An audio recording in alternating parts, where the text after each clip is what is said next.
nos amis à FCC bandeko ba bomi mboka na biso malamu na kati ya mboka na biso mutu moko ko nié yango te eza bandeko ya FCC oyo ba gérer mboka pendant plus de 18 ans mais les loko kamwa ba komi ba donneur de leçons. Heureusement que le peuple congolais a sa fongole misu. Peuple congolais a comment la connaissance. Moi au ko sa ye mingi ko zala suspect. Ndeto sengi na bango ba se retirer malamu soki balingi. D'ailleurs, et ko zala malamu peuple congolais atika la ye moko a gérer makambo mboka na ye. Kolonga na bango na union sacrée. Et côté le miselo comme côté. Peuple congolais ndeye moko azali initiateur ya union sacrée. Moise Katumbi doit savoir. Retrait na yena kati ya retrait ya parti politique na kati ya union sacrée yango ndete muto côté le misa processus électoral. Processus électoral ezali constitutionnel et kosalema avec ou sans Moise Katumbi peuple congolais bakozwa élection ya malonga na 2023. Mandeko bazali ko lakisa haine, acharnement. O bazali ko lakisa agitation à propos ya bureau ya Seni tokoyebisa bango ke soki bazwa ki retard ce n'est pas encore tard et sengeli batelema basala musala pour être na élection ya 2023 mutute à s'abstenir. Ça sera pour la toute première fois que constitution ya mboka na biso ezala respecter. Et merci bandeko balandi ndenge bomesana ko landa biso na chaîne na bino na musala tosale la kabino mikolo nyonso poete tola kisaka bino maye ezali koleka na kati ya mboka na biso concernant actualité oyo eza na kati ya mboka na biso ya processus installation ya bureau ya Seni oyo batu nyonso bakomi ko s'acharner contre processus ya bureau ya Seni. On ne sait pas il s'agissait de quelle intention oyo ba congolais bazanango poete batelemela oyo ezali processus ya bureau ya Seni. C'est pourquoi Biso tozali wana po ete toyebisaka peuple congolais que esengeli toyekola ko soutenir ba institution ya mboka na biso.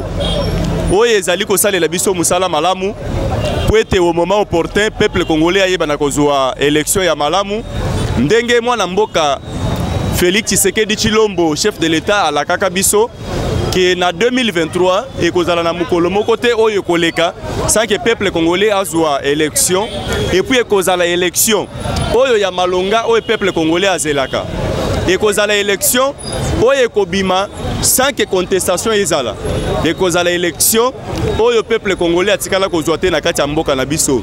C'est pourquoi biso peuple congolais esengeli totelema po ete to soutenir institution ya mboka na biso ezali parlement na oyo nyonso basali lokola musala ya malamu po ete bapesa biso bureau ya Seni plutôt oyo ekoya ko s'installer po ete babanda ba processus électoral.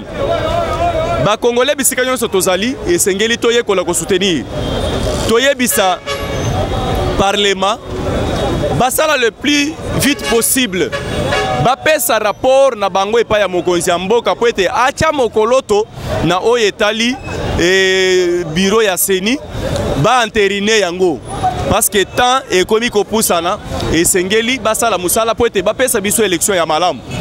Bandeko nyonso oyo bazali na ba intention mabe contre bureau ya Seni esengeli tozongisa bango na nzela esengeli bayeba ke Seni ezalaka indépendant batika bureau ya Seni esala musala na bango ndenge balongo bani soki eza na bato bazalaki préparer te po ete bakende na élection na 2023 esengeli babongama parce que tozana na lisusu na mois temps bandeko bazali kolakisa haine acharnement oyo bazali kolakisa agitation à propos ya bureau ya Seni tokoyebisa bango ke soki bazwaki retard ce n'est pas encore tard esengeli batelema basala musala po ete na élection ya 2023 mutute à s'abstenir.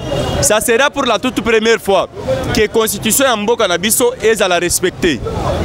Ndeto sengi na ba congolais bazala vigilant batika kokota na ba manipulation nyonso oyo ba étranger bakomi kopesa ba injonction na institution ya mboka na biso po ete balanda oyo bango bazali koloba entre autres mukanda oyo mwana mboka Moise Katumbi atinda kilobi pour être apesa ba injonction na président de la République, ce qui n'est pas du tout normal.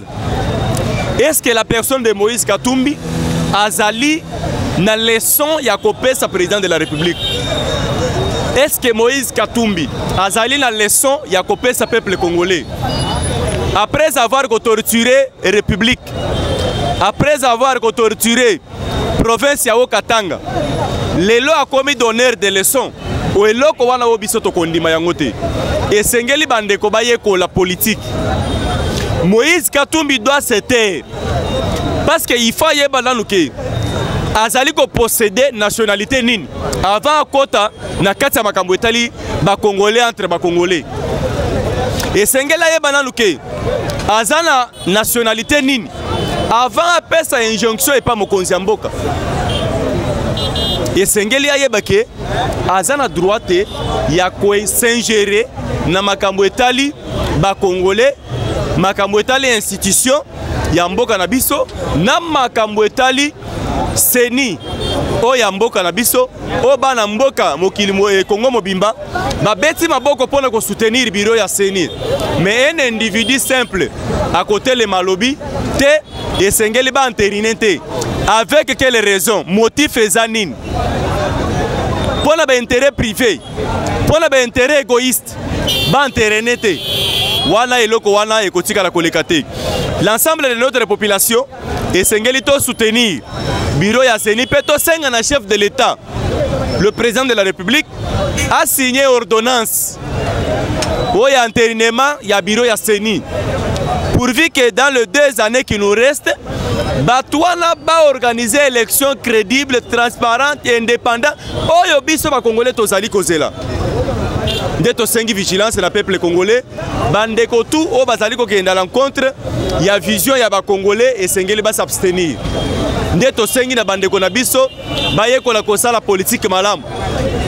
Tangu mwana mboka Moïse Katumbi alobi ke sengeli abanda consultation pour un retrait. Il y a parti politique na yena kati ya union sacrée. Et sengela ebake ekozala mukolo ya liboso te ya ke oui muto a s'abstenir na kati ya union sacrée. Et sengela ebake soki a s'abstenir na kati ya union sacrée et lobite ke mapata ekokita. Non. L'État a continué na musala na ye pe première institution na deuxième tous les 4 ba continuer na musala. Moïse Katumbi doit savoir retrait na ye na kati ya retrait ya parti politique na kati ya union sacrée yango ndete muto kotele misa processus électoral ezali constitutionnel et kosalema avec ou sans Moïse Katumbi peuple congolais ba kozwa élection ya malonga na 2023. Avec ou sans Moïse Katumbi biso tokopesa deuxième mandat na mokonzi ya mboka po ete asala malamu selon promesse na ya à travers ba congolais. Avec ou sans Moïse Katumbi mboka na biso ekozala freiner te.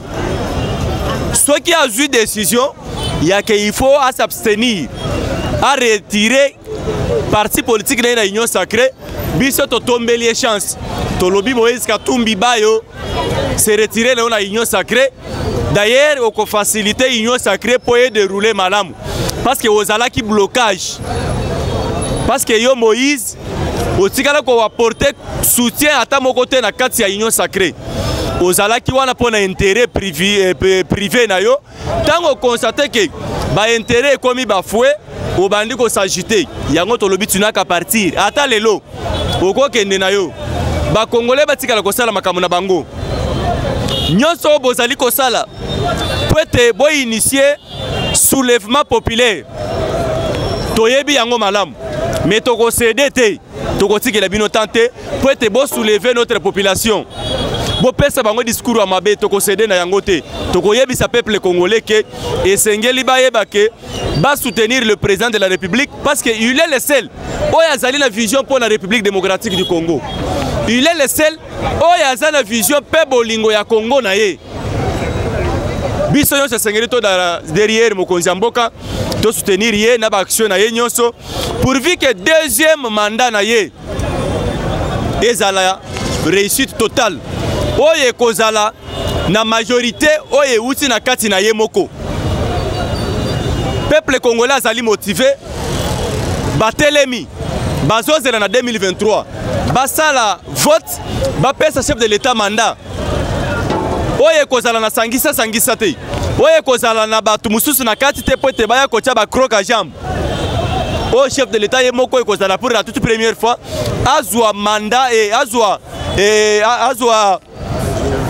majorité na kati assemblée nationale oyo ekozala pour la toute première fois tokobimisela ye 251 députés na parti politique moko oyo etikala kosalema te nulle part dans le monde esengeli bandeko bayeba ke esengeli bayekola kosala politique ya malamu batika politique ya démagogie parce que peuple congolais en a marre bakosi peuple congolais mingi bakosi biso trop na ba discours ya lukuta mais le peuple congolais a découvrir vérité yango nde bandeko to bakomi agité tosengi na bango balongwa nos amis à FCC bandeko babomi mboka na biso malamu na kati ya mboka na biso mutu moko ko niye yango te eza bandeko ya FCC oyo ba gérer mboka pendant plus de 18 ans mais lelo ko kamwa bakomi ba donneur de leçons.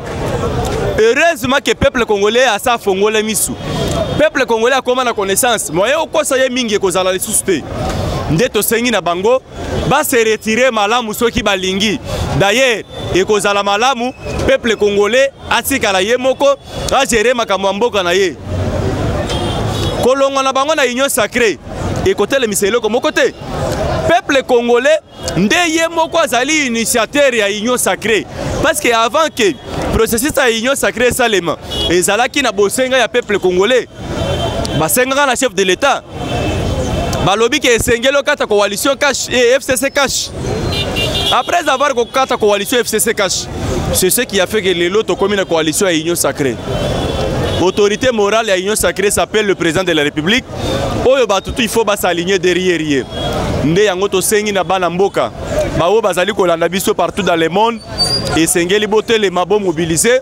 Bawo bazali kolanda biso na kati ya mboka na biso RDC na ba province nyonso et sengeli boza la motiver parce qu'il y aura bel et bien les élections d'ici 2023 oyo ko permettre biso pour être vision ya président de la République et za la matérialiser à partir de 2023 topesi bino nyonso mbote baye bazali kolanda biso awa tozali na kati ya ville province de Kinshasa bisika oyo wapi tozali kotelema chaque jour poto yebisaka bana mboka maye ezali koleka na kati ya mboka na biso topesi bino nyonso mbote tokutani na bino à la prochaine bye.